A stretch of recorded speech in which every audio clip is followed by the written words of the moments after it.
guddi waalidiina oo runtii aad caafimaad qabto haweenana waanu samaynay dacdarka waxaa noqotay in tirisaba aanu tagno oo ayana qayb gacan naga siiso kuraasta markaa noo taalla oo urka waalid noo soo sameeyeen waxaa ka mid tahay codsiyada aan u gudbisanay aan bulshada u gudbisanay qaybo kale oo kuraas ka sugaynaana way jiraan sanadka iskuulka haddii lahaynaa waxaa la wixii albaa ku yaalay waa bedelay haddii lahaynaa markaan dacdarka iskuulka dhammaynana shantanka waxaan doonaynaa inaan ka iskuulku leeyahay aan ku shubno halkan waa dugsigii dhexe Arabsiyood waa dugsi ballaadhan oo baaxad leh Arabsiyo waa magaalooyinka gobolka Gabiley ugu ardayda badan bay ka mid tahay marka halkan waxa noo yaala maanta kuraas laba kalaas oo ay soo sameeyeen ururka walaalaha Arabsiyood oo daafaha dunida kala jooga oo sidii horeba maamuluhu uga warbixiyay urur weyn oo gacanta ku haya horumarka degmada iyo samafalkaba waxa kale oo ururkaasi hore ay u dhiseen iskuulo fara badan oo kasare ka mid yahay waxa kale oo jooga halkan guddigii iskuulkan oo guddi aad u firfircoona oo wax weyn la qabatay sanadkan iskuulka dayactirkiisana wax ka qabatay shirkadda Talasoona ay caawisay lacag $3,000 gelisay sanduuqii iskuulka loo sameeyay guddiga maamulkuna aanu intii kale ku samaysanay dayactirkii musqulaha iyo hawlihii kale noo yaalay wasiir waxa naga bilaa mushaar hal inan habluhuna jandarka waa la qiimeeyaa waa in iyadana mushaarna loo siiyo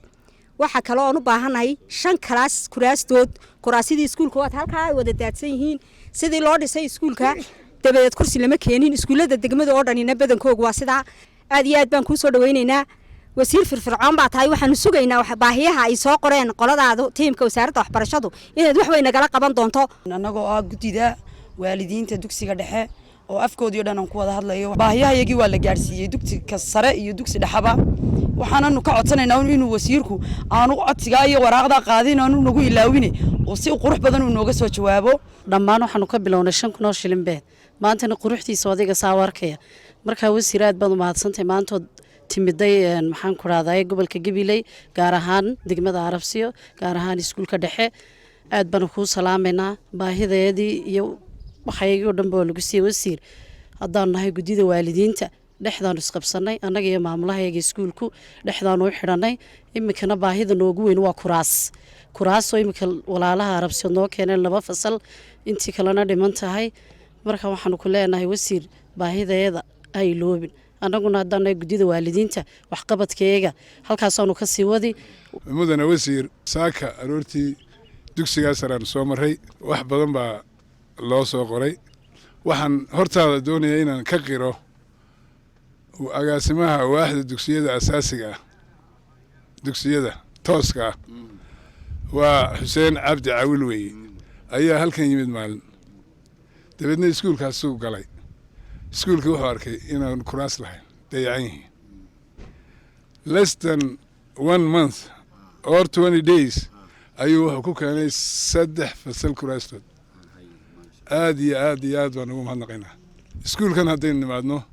haddaad sidaa u eegtaan iskuulka imika in farta laga qaaday wadmoodo hawsha intaa la eg waxaan ugu mahadnaqaynaa oonu aad ugu mahadnaqaynaa hablaha halkaas oo fadhiya oo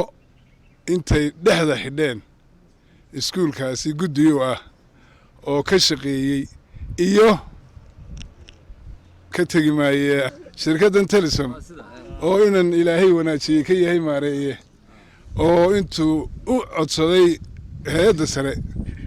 waxaasoo lacaga geliyey marka runtii waxa weeyaan aad bay u mahadsan yihiin farxad weyn bay noo tahay runtii dadka Arabsiyo oo wax wada qabsaday inuu maanta wasiirku halkan oo waxa weeye indhihiisa ku arko aad bay sharaf noogu tahay goobo kale waxyaabaha qaarkood iyaguna iska kaashaday horaan u soo maray saaka subaxii markii aan wasiirka sugaynay iyaguna dadaal bay sameeyeen waan ku hambalyeynaya halkanna gudida waxa weeye iskuulku leeyahay iyo dadaalkay sameeyeen aad baan runtii ugu mahadinayaa in miisaanka xisanaadka Ilaahay ugu daro awlaadda ay qurxiyeen waa awlaaddoodii waxaanan aad ugu mahad celinayaa wasaaradda waxbarashada oo runtii ay mas'uuliyiintii kale saraakiishii wasaaraddu nala socoto oo ballanqaadyo kale ay ka sameeyeen goobihii aan joognay iyagoo fulinaya siyaasadda wasiirku ku hogaaminaya wasaaradda iyo siyaasadda xisbiga kulmiye labadaba aad baan wasiirkaaga mahad celinaynaa saacadda wasiir waan kaaga mahad celinaynaa runtii inaad safar ku timaado gobolka Gabiley aad ugu kuurgelayso gudiyadii aad dhistay sida u shaqeynayaan iyo sidoo kale xaaladda waxbarasho. Degmadan Arabsiyo sida horeba looga warramay waxay ka mid tahay runtii meelaha waxbarashada aad iyo aad ugu wanaagsan, hadday tahay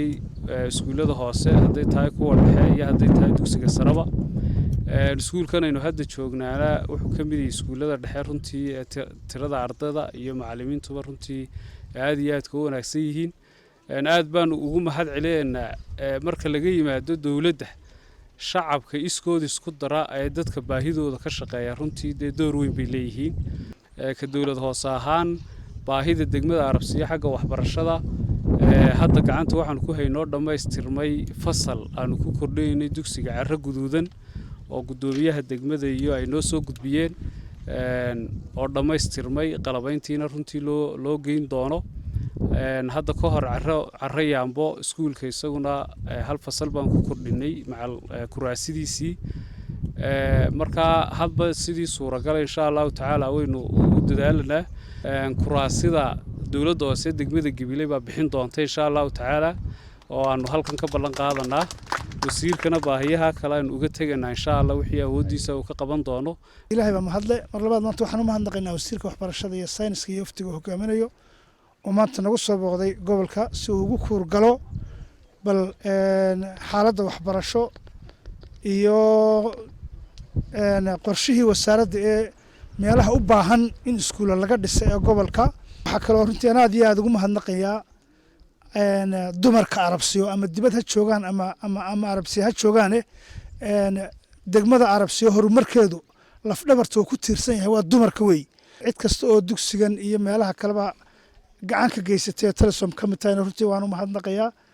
Saacatul wasiir kulli gobolku waa sidaad ka warqabto waa gobol ballaaran oo muxuu ahaayay xagga waxbarashadana gobolada ugu ardayda badan labu ka mid yahay. aad iyo aadna waan kuugu mahadnaqaynaa. aan ku soo dhaweynayaa gobolka aad iyo aad wada mahadsantahay. Assalaamu calaykum. wasiir saaka waanu ka soo lug horeyno iskuul la yiraahdo Carro Yaambo baanu soo marnay. waxay aad ugu rafteen oo ka cawdeen ardaydu markii eedkii dhameeyaan dugsi saraan aan haysan. anagoo fulinayna siyaasadda wasaaradda waxbarashada iyo awaamirtii aadna siisay iyo wareegtooyinkii hore waxaanu kaga dhawaaqnay meeshii dugsiga Carro Yaambo inuu yahay dugsiga hoose dhexe sare. ardaygii iskuulka loo la'aa dugsiga sare loo la'aa imika iskuulka waa loo haynaa. horta ilmo la oran karo dugsi sare waayay oo dabadna saas u baabacay laga bilaabo waqtigaan idila hadlayay waqti ka horeeyay waxa uu shirki waxbarashadu siyaasadda waxbarashada waxa ka mid ah haddii kalaas loo waayo inay gelinka dambe ay dhigtaan. midda kale iskuuladan gelinka hore la isku saarayo ee laba la kala jeedinayo laba xaq u wada jeedsanayo waxyaalahaas wasaaradda waxbarashada oo ka mamnuuc. hadduu 4 yahay hadduu 5 yahay hadduu 6 yahay intaba uu qaadi karaya.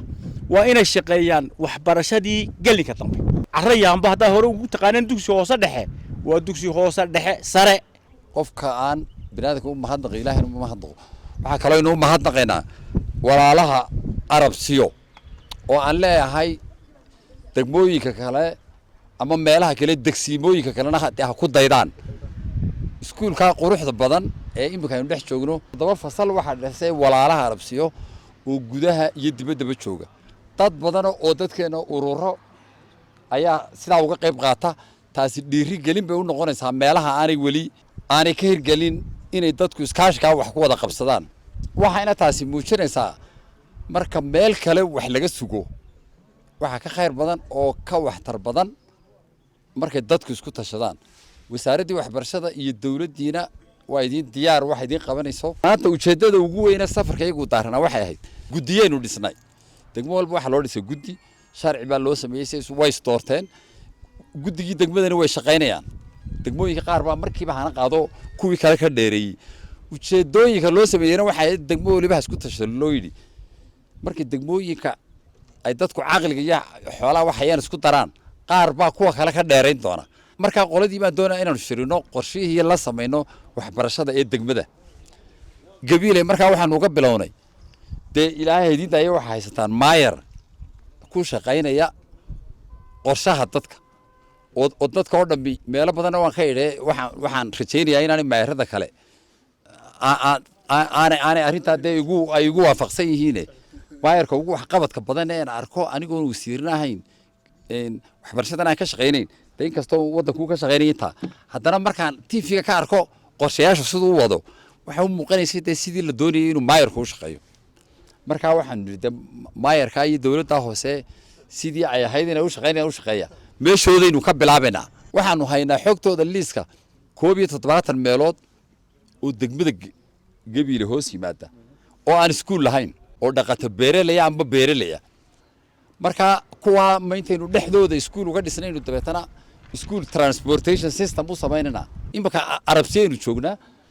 de 20 kilomitir ama 15 kilomitir baa haddaynu laba bas helo baa laga soo guri karaa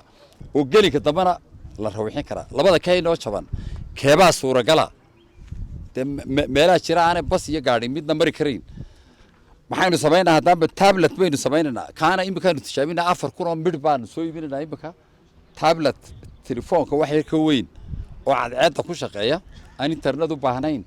oo casharadii fasalka koowaad ilaa 12aad ay ku duuban yihiin oo video oo macallinkii oo hadlaya oo xitaa xaqiisa dambana uu taagan yahay qof sign language ama afka sul dhabaalaha ku hadlaya oo dadka baahiyaha gaarka maqalka ka qaba de si ay u fahmaan waxaan la sharaxayo marka carruurta markaynu u qaybino inuu macallin tababaro u sameeyno ee rural area ku wareega ama dhulka miyiga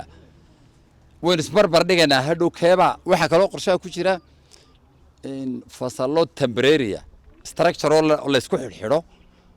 oo aan dhisma ahayn oo qiimahooduna ka jabay in aynu tijaabino si aynu 690 ka meelood Soomaaliland iskuulka aan lahayn ee 17 ka mid ay Gabiile ku yaalaan si aynu u wada gaadhno dhaqaalaha ugu yar u gaadhno sidaas aynu isku ogaanaa. Assalaamu calaykum waraxmatullaahi wabarakaatuh.